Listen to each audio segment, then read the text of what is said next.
बिस्मिल्लाहिर्रहमानिर्रहीम। अस्सलाम वालेकुम डियर सेकंड ईयर क्लास के स्टूडेंट आज के लेक्चर में हम लोग मॉडल पेपर सॉल्व करेंगे मैथमेटिक्स का, जो कि फेडरल बोर्ड की वेबसाइट पे गिवन है। स्टूडेंट जो लास्ट लेक्चर था उसमें हमने मॉडल पेपर का जो सेक्शन बी है उसका क्वेश्चन नंबर 2 का पार्ट 9 तक कर लिया था। तो आज हम जो नेक्स्ट पार्ट है उनको अटेम्प्ट करेंगे। तो आइए देखते हैं कि क्वेश्चन नंबर 2 का पार्ट 10 क्या है। पार्ट 10 आपके सामने लिखा हुआ है, volume of a parallelopiped determined by the vector u is equal to -2i head plus 5j head plus 3k head, vector v is equal to i head plus 3j head minus 2k head and vector w is equal to -3i head plus j head minus 2k head is 78 centimeter cube. Find height if the base is taken as parallelogram determined by vector u and vector v. यहाँ पे student questions के अंदर आपके सामने volume of a पैरेललोपाइड given है। Volume of पैरेललोपाइड किसके equal है? 78 centimetre cube के इक्वल है। और आपसे क्या कह रहा है? फाइंड हाइट ऑफ द पैरेललोपाइड, यानी आपने हाइट ऑफ पैरेललोपाइड फाइंड करनी है। तो पहले हम यहाँ पे ये देखते हैं स्टूडेंट के पैरेललोपाइड कहते हैं किसको है। पैरेललोपाइड एक्चुअली 3 डायमेंशन फिगर होती है और इसमें लेंथ होती है, विड्थ होती है और हाइट होती है। और जैसे आपके पास एक क्यूब होता है तो क्यूब 3 डायमेंशन फिगर होता है। क्यूब ऐसी 3 डायमेंशन फिगर होती है जिसमें हर साइड जो है वो या हर फेस जो है वो स्क्वायर की शेप में होता है। इसी तरीके से क्यूबाइड एक ऐसी 3 डायमेंशन फिगर को कहते हैं जिसमें हर शेप जो होती है वो रेक्टेंगल की शेप में होती है, हर फेस रेक्टेंगल की शेप में होता है। अगर हम किसी क्यूबाइड के एक वर्टेक्स पे थोड़ी सी फोर्स लगाएं तो वो क्यूबाइड थोड़ा सा बेंड कर जाता है। तो जो bending shape of a cuboid है दैट इज कॉल्ड पैरेललोपाइड। जैसे मैं आपके सामने इसकी फिगर बनाता हूं, लेट्स सपोज आपके सामने ये जो फिगर है दैट इज द पैरेललोपाइड होगी। इसको नजर आ रहा है कि ये फिगर थोड़ी सी बेंडिंग शेप में है, जबकि क्यूब जो होता है वो स्ट्रेट होती है। तो दिस फिगर इज कॉल्ड पैरेललोपाइड। और ये जो वॉल्यूम ऑफ अ पैरेललोपाइड होता है ये बाय डेफिनेशन किसके इक्वल होता है? बाय डेफिनेशन ये इक्वल होता है स्केलर ट्रिपल प्रोडक्ट के, यानी जो को टर्मिनल एजेस होते हैं उनका स्केलर ट्रिपल प्रोडक्ट अगर ले लें तो वो किसके इक्वल होता है? वॉल्यूम ऑफ अ पैरेललोपाइड के इक्वल होता है। यानी volume of a parallelepiped equal होता है स्केलर ट्रिपल प्रोडक्ट के इक्वल होता है ऑफ को terminal edges, scalar triple product के इक्वल होता है। को टर्मिनल एजेस क्या होते हैं स्टूडेंट की? यहाँ पे ये जो 3 वेक्टर्स गिवन है आपके पास, वेक्टर u है, वेक्टर v है एंड वेक्टर w है। दीज आर द को टर्मिनल एजेस ऑफ पैरेललोपाइड। जैसे मैं लेट्स सपोज इस एज को वेक्टर u से रिप्रेजेंट करता हूं, इस एज को वेक्टर v से रिप्रेजेंट करता हूं और इसको मैं किससे रिप्रेजेंट करता हूं? वेक्टर w के साथ रिप्रेजेंट करता हूं। और को टर्मिनल एजेस वो एजेस होते हैं जो एक ही वर्टेक्स पे एक दूसरे को ज्वाइन कर रहे हो। तो लेट्स सपोज ये तीनों एजेस यानी वेक्टर u, v और w इस पॉइंट O पे, अगर मैं इस वर्टेक्स को O का नाम दे दूं तो O पे ये क्या होते हैं? एक दूसरे को ज्वाइन कर रहे होते हैं। अगर हम इनको टर्मिनल एजेस का स्केलर ट्रिपल प्रोडक्ट ले लें तो स्केलर ट्रिपल प्रोडक्ट इनका क्या होता है? u cross v dot w is the scalar triple product of these 3 co-terminal edges। तो इन तीनों का जो स्केलर ट्रिपल प्रोडक्ट होगा वो किसके इक्वल होगा? वो वॉल्यूम ऑफ अ पैरेललोपाइड के इक्वल होगा। तो इट मींस कि हमें यहाँ पर वॉल्यूम ऑफ पैरेललोपाइड गिवन है वो क्या है? 78 सेंटीमीटर क्यूब है। आपने क्या करनी है? हाइट फाइंड करनी है। तो हाइट फाइंड करने से पहले हमें यहाँ पे ये डिसाइड करना है कि जो डॉट प्रोडक्ट ऑफ 2 वेक्टर्स किसके इक्वल होता है, और इसके साथ ये भी देखना है कि हाइट ऑफ अ पैरेललोपाइड किसके इक्वल होगा। तो पहले हम ये देखते हैं कि डॉट प्रोडक्ट या स्केलर प्रोडक्ट ऑफ 2 वेक्टर किसके इक्वल होता है। लेट्स सपोज अगर आपके पास 2 वेक्टर्स हैं, एक वेक्टर ए है, सेकंड वेक्टर बी है, तो इनके डॉट प्रोडक्ट को हम लिखते हैं vector A dot B, vector B, और ये बाय डेफिनेशन इक्वल होता है ए बी कॉस थीटा के इक्वल होता है। जो राइट हैंड साइड पे जो ए है this is the magnitude of vector A, और जो सिंपल बी लिखा हुआ है this is the magnitude of vector B के इक्वल होता है। अब याद रखें स्टूडेंट की जो हाइट ऑफ अ पैरेललोपाइड होती है, यानी हाइट ऑफ पैरेललोपाइड इक्वल होती है इस डेफिनेशन के मुताबिक, इस फिगर के मुताबिक हाइट ऑफ पैरेललोपाइड इक्वल होगी W cos थीटा के इक्वल होगी, where W is the magnitude of the vector W, यानी जो वेक्टर W है उसकी मैग्नीट्यूड क्या होगी, वो आपके पास मैग्नीट्यूड होगी, और cos theta, theta is the angle between the vector W and y axis होगा। लेट्स सपोज मैं अगर आपके सामने यहाँ पर x एक्सिस और y एक्सिस ड्रा करूं, तो ये जो वर्टिकल लाइन होगी that is called y axis, और ये जो हॉरिजॉन्टल लाइन होगी this is called x axis, और जो थीटा है यानी जो एंगल है वो एंगल है जो वेक्टर W और y एक्सिस के दरमियान, ये वाला जो एंगल है that will be the height of the angle between vector W and y axis होगा। अब यहाँ स्टूडेंट इस हाइट फाइंड करने के लिए मैं ये जो वर्टेक्स है इस वर्टेक्स को लेट्स सपोज अगर मैं नाम दे दूं ए का, तो ए से मैं अगर एक परपेंडिकुलर ड्रा करूं इस y एक्सिस के ऊपर, और ये परपेंडिकुलर जाके y एक्सिस को यहाँ पर इंटरसेक्ट कर रहा है, उस पॉइंट को हम क्या नाम दे दें, b का नाम दे दें, तो OB will be the height of the parallelopiped होगी, यानी जो पैरेललोपाइड की हाइट होगी वो आपके सामने क्या होगी, OB होगी, यानी। और इस OB को हम कैसे फाइंड कर सकते हैं, इस OB को फाइंड करने के लिए आप ये जो ट्रायंगल है OAB, ये कौन सी ट्रायंगल है, ये राइट एंगल ट्रायंगल है, इसमें ये जो एंगल है ये किसके इक्वल है, 90 डिग्री के इक्वल है, और W की और 90 डिग्री की जो अपोजिट साइड होती है वो हमेशा क्या होती है, हाइपोटेन्यूज होती है, और 90 डिग्री के साथ ये जो वाली जो साइड है ये क्या होगी, ये OB will be the base होगी, और AB will be the perpendicular होगी। और हमें पता है कि बेस कैसे फाइंड की जाती है, बेस फाइंड की जाती है cos थीटा के जरिए, यानी cos थीटा किसके इक्वल होता है, बेस डिवाइडेड बाय हाइपोटेन्यूज के इक्वल होता है। तो यहाँ पे बेस आपके सामने क्या है, OB है, और हाइपोटेन्यूज क्या है, W है, वेक्टर W। तो वेक्टर W को हमने मैग्नीट्यूड की फॉर्म में लिखना है, तो इसलिए इसको अंडरलाइन नहीं करेंगे, तो इट मींस कि OB यहाँ से किसके इक्वल आएगी, W cos थीटा के इक्वल आएगी, यानी ये वाली जो हाइट है OB that will B W cos theta होगी, और ये इस पैरेललोपाइड की क्या कहलाएगी, हाइट कहलाएगी। तो इट मींस कि हमने पैरेललोपाइड की हाइट फाइंड करने के लिए क्या फाइंड करना है, W cos थीटा को फाइंड करना है। अब हम स्केलर ट्रिपल प्रोडक्ट को यूज करते हुए इसकी हाइट फाइंड करेंगे।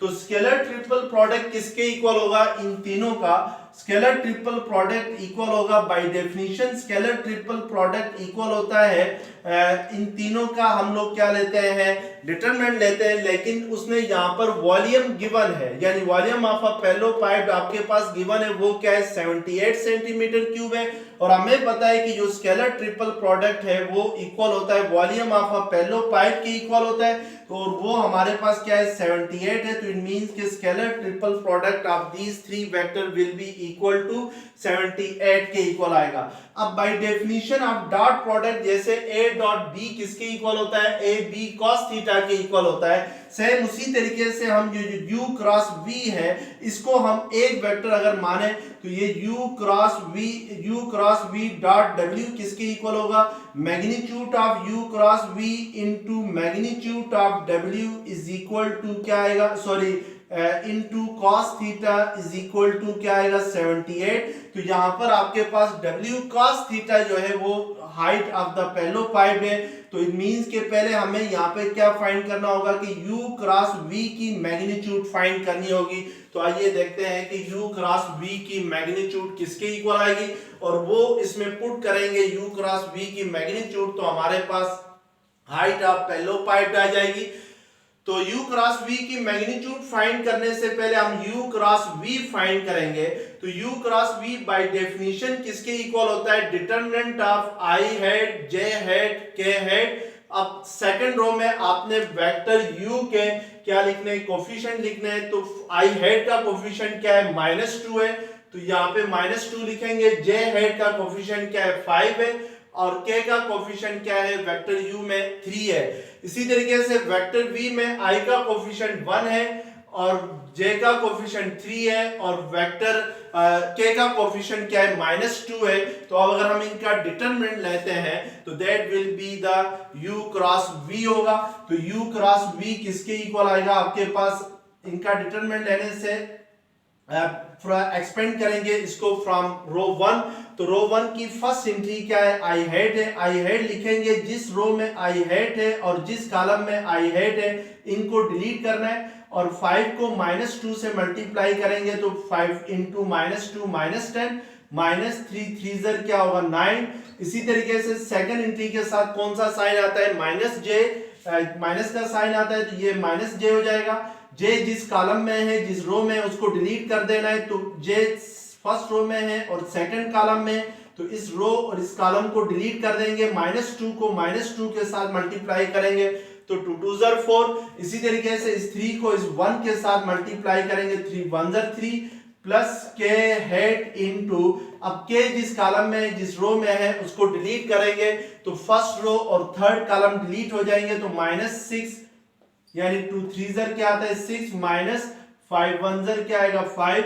तो u क्रॉस v आपके सामने किसके इक्वल आएगा, -19 i head minus j hat plus -6 -5 -11 होता है, तो ये -11 k हेड होगा। अब क्योंकि यहाँ पर हमें इसकी मैग्नीट्यूड चाहिए तो हम u क्रॉस v की मैग्नीट्यूड फाइंड करेंगे। तो u क्रॉस v की मैग्नीट्यूड किसकी इक्वल होगी, magnitude of u cross v equal होगी √-19 का स्क्वायर प्लस j हेड का कोएफिशिएंट -1 का स्क्वायर प्लस -11 का स्क्वायर आ जाएगा। तो दैट विल बी द, अगर हम इसको कैलकुलेट करें बाय यूजिंग कैलकुलेटर तो हमारे पास इसकी क्या आ जाएगी, तो फिर ये किसके इक्वल आएगा, यानी -19 का स्क्वायर प्लस -1 का स्क्वायर प्लस -11 का स्क्वायर, ये इक्वल आएगा √483 और जिसका हम स्क्वायर रूट ले रहे हैं तो वो क्या आएगा 21.1 आएगा। तो इट मींस कि यहाँ पर हम u क्रॉस v की जगह क्या लिखेंगे 21.1 लिखेंगे और w cos theta will be the height of the parallelopiped होगी। तो 21.1 सेकंड साइड पे जाके 78 के साथ क्या हो जाएगा डिवाइड होगा। तो ये हाइट आपके पास किसके इक्वल आ जाएगी, हाइट इक्वल आएगी 78 डिवाइडेड बाय 21.1 आएगी। तो इसको आप कैलकुलेटर के जरिए कैलकुलेट कर दें तो ये आपके पास हाइट ऑफ अ पेलोपाइड आएगी। तो याद रखें स्टूडेंट, यहाँ पे w cos theta will be the height of the parallelopiped होगा। अब नेक्स्ट पार्ट 12 है, जो पिछला क्वेश्चन था स्टूडेंट वो पार्ट 11 था, सॉरी पार्ट 10 नहीं था। तो पार्ट 12 आपके सामने, find angle between the vectors u is equal to 3i head plus j head minus k hat and vector v is equal to 2i hat minus j hat plus k hat. यानी दो vectors given है rectangular components में और आपने इन दोनों vectors के दरमियान angle find करना है, यानी थीटा फाइंड करना है। तो हम यहाँ पर डॉट प्रोडक्ट या स्केलर प्रोडक्ट का यूज करते हुए इन दोनों वेक्टर्स के दरमियान एंगल फाइंड करेंगे। तो इन rectangular component u cross v करूं तो वेक्टर u हमारे पास क्या है 3i head plus j head minus k head dot vector v है 2i hat minus j hat plus k head है। तो u डॉट v फिर किसके इक्वल आएगा, इन दोनों का डॉट प्रोडक्ट लेंगे तो 3 2 जर क्या होता है 6 प्लस इंटू माइनस माइनस होगा और यहाँ पे j का कोफिशिएंट 1 है, यहाँ पे j का कोफिशिएंट 1 है तो 1 इंटू -1 क्या होगा -1 होगा प्लस k का कोफिशिएंट u में क्या है -1 है और v में +1 है। तो इट मींस के प्लस इंटू माइनस माइनस होता है 1 1 जर 1 होगा। तो इट मींस के u डॉट v किसके इक्वल आएगा, u डॉट v इक्वल आएगा 4k और by definition u dot v किसके इक्वल होता है, magnitude of u into v into cos theta is equal to 4 आएगा। यानी स्केलर प्रोडक्ट के मुताबिक, जैसे मैंने पहले भी बताया था कि a डॉट b किसके इक्वल होता है, b cos थीटा के इक्वल होता है, तो सेम इसी तरीके से u डॉट v किसके इक्वल होगा, u v cos थीटा के इक्वल होगा, where u and v are the magnitude of vector u and v होंगे। तो इट मींस कि ये हमने थीटा फाइंड करना है यानी एंगल फाइंड करना है, तो पहले हमें वेक्टर u और वेक्टर v की मैग्नीट्यूड फाइंड करनी होगी।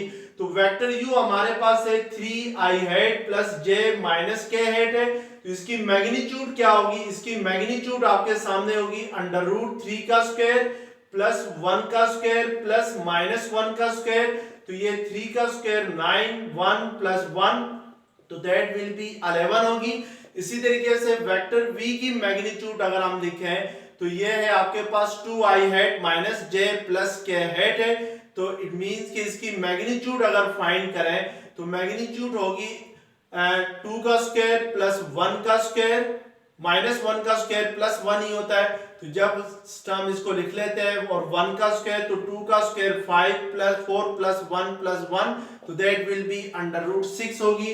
तो इट मींस के वेक्टर u की मैग्नीट्यूड अंडर रूट 11 है, वेक्टर v की मैग्नीट्यूड अंडर रूट 6 है, is equal to into cos theta is equal to 4 आएगा। तो यहां से cos थीटा किसके इक्वल आएगा, 4 divided by under root 11 into under root 6 आ जाएगा। तो यहां से थीटा किसके इक्वल आएगा, थीटा इक्वल आएगा cos inverse of 4 divided by under root 11 into under root 6 आएगा। तो आपने कैलकुलेटर के जरिए कैलकुलेट करना है कि इसको पॉइंट की फॉर्म में भी ला सकते हैं या इसको सेम इसी तरीके से रख के कैलकुलेटर के जरिए थीटा यानी जो angle between vector u and v है उसको कैलकुलेट कर सकते हैं। तो ये आप खुद ही कर लें, ये आपके लिए एक तरह से एक होमवर्क होगा।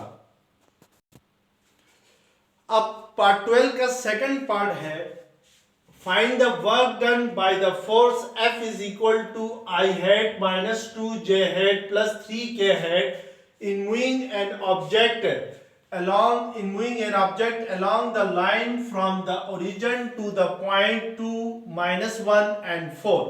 यानी स्टूडेंट आपसे कह रहा है कि एक फोर्स जो है वो एक ऑब्जेक्ट के ऊपर अप्लाई हो रही है और वो जो ऑब्जेक्ट है वो कार्टेशियन प्लेन के ओरिजिन पे पड़ा हुआ है और आपने क्या फाइंड करना है कि वर्क डन कितना होगा।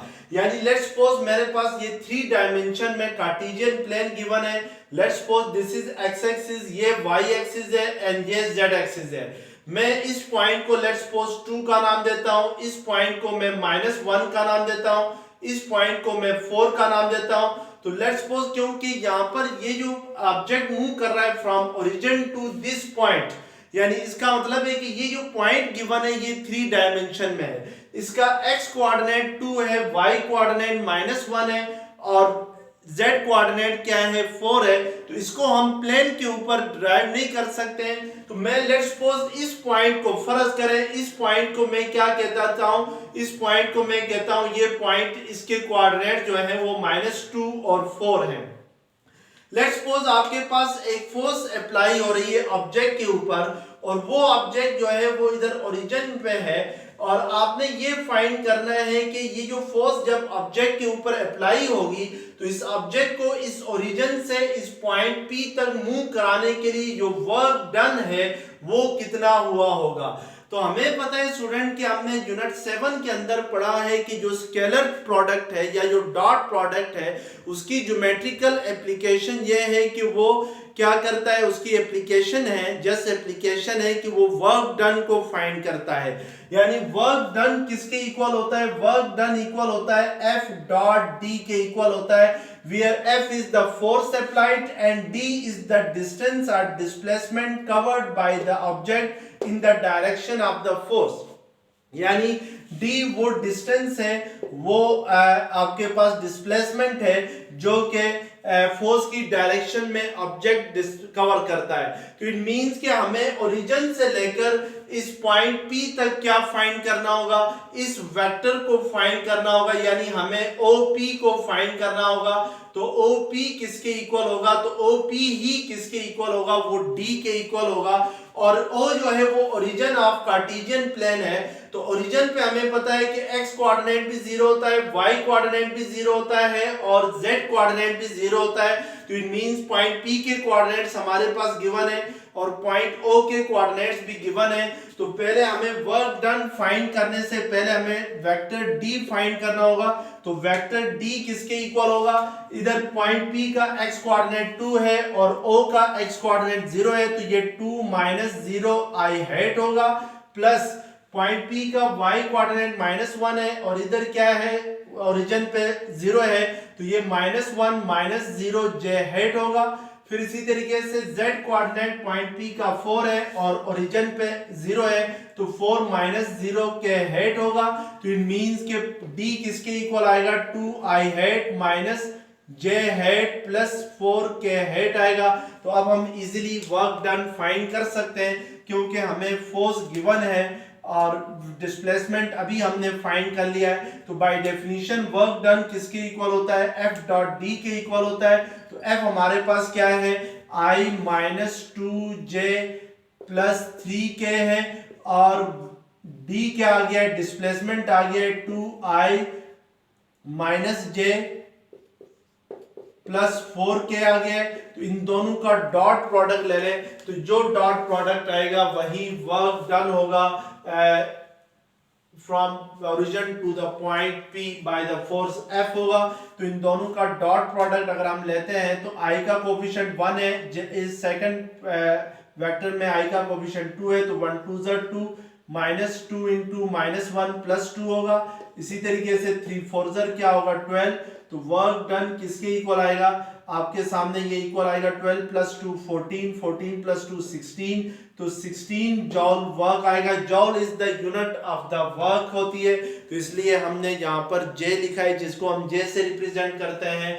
तो हमारे पास जो वर्क डन आएगा bye the force F in moving the particle from origin two point P is 16 जॉल आएगा। तो स्टूडेंट यहाँ तक देख लें, नेक्स्ट लेक्चर्स में हम इंशाल्लाह जो सेक्शन C है उसको अटेम्प्ट करने की कोशिश करेंगे। तब तक के लिए अल्लाह हाफिज।